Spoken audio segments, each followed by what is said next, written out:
les blancs. Donc les raisins arrivent ici, passent ici sur une table qui vibre et qui va enlever toutes les parties sèches. Un peu ce qu'on peut voir là. Quand on a des raisins, surtout comme cette année où on a des raisins qui ont pris la sécheresse ou qui ont pris un peu la maladie, ils vont tomber ici.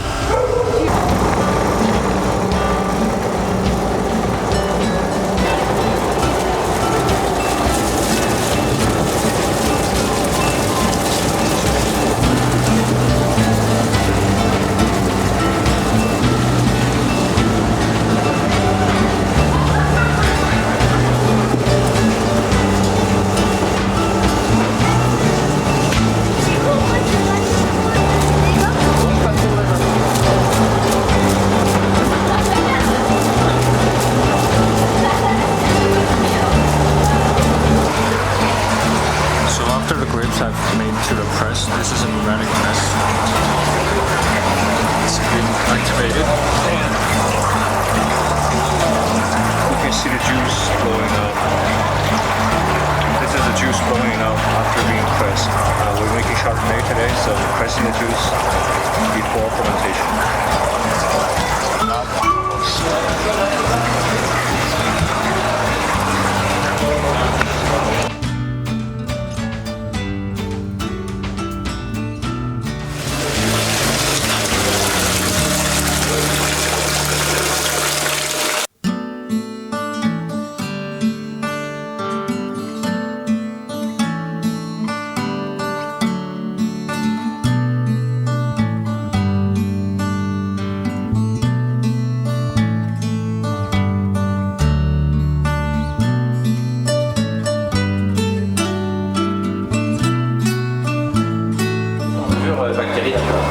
Qu'est-ce qu'on a ici?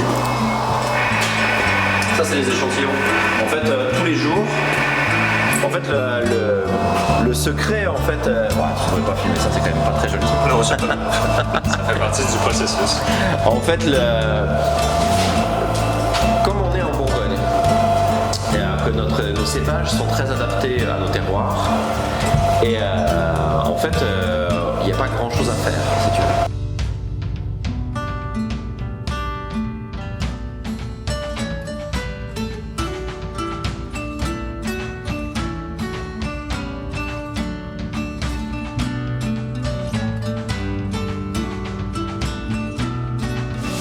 Qu'est-ce que je suis supposé de goûter dans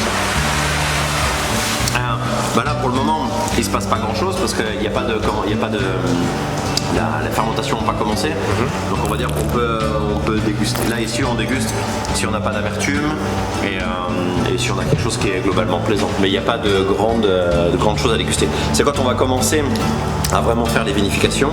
Après on va voir l'évolution de la prise de tanin, de la prise de couleur, sur les amertumes, sur les équilibres, sur les profondeurs, et on va adapter le travail mécanique qu'on va faire dans les cuves en fonction de ce qu'on va vouloir en sortir.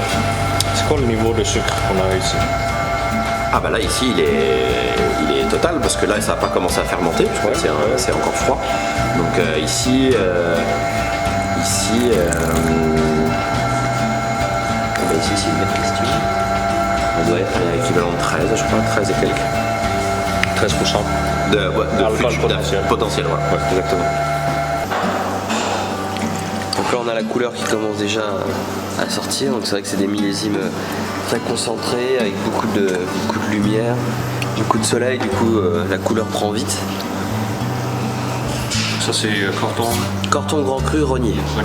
C'est des nez très framboises, fruits des bois. Donc il y a la sensation sucrée parce qu'on est vraiment sur des très hauts niveaux de sucre. On va sur des degrés alcooliques probables de 14 degrés. Okay. Et donc on est autour des 230. Est-ce qu'on va atteindre 14 degrés? Voilà, oui. Ça tout sera transformé. On va voir ce que c'est. 4 jours de macération déjà? Là, non, c'est depuis vendredi, donc on est mardi aujourd'hui. Ouais, donc voilà, 5 jours, c'est le 5e jour. Est-ce que ça a commencé la fermentation? On est vraiment sur la phase de multiplication des levures, donc on est vraiment au tout début. Okay. Ouais. Donc là on est vraiment au début, en fait là on est à la température, on peut la voir, on est à 16 degrés. Ouais. C'est vrai que les vins ont l'air refroidis pour être autour de 14-15. Ouais. Et puis pour avoir toute cette phase de multiplication des levures à ces températures là, Donc là, il y a vraiment multiplication de levure de façon exponentielle pour vraiment enclencher la fermentation dans la forêt. Et ça prend combien de temps pour finir la multiplication des levures? C'est sur 2-3 jours. Donc en fait, là, on appelle pré-fermentaire à froid, mais c'est surtout le fait d'avoir cette multiplication lente et progressive des levures pour arriver au pic quand vraiment les températures vont arriver vers les 18 degrés et que là on a vraiment une chute de densité de température. Parce que là on est sur 50 à 60% de vendange entière, donc qui est pas du tout écrasé, donc on a cette fermentation à la C'est des données techniques, parce que je l'ai très bien vu. Bah, nous on aime J'aime ça, les choses techniques. cette fermentation intracellulaire parce qu'elle apporte beaucoup de roses, de pivoine, de fleurs et sur des millésimes chauds bah, c'est hyper intéressant. Ce qui va nous ramener la fraîcheur.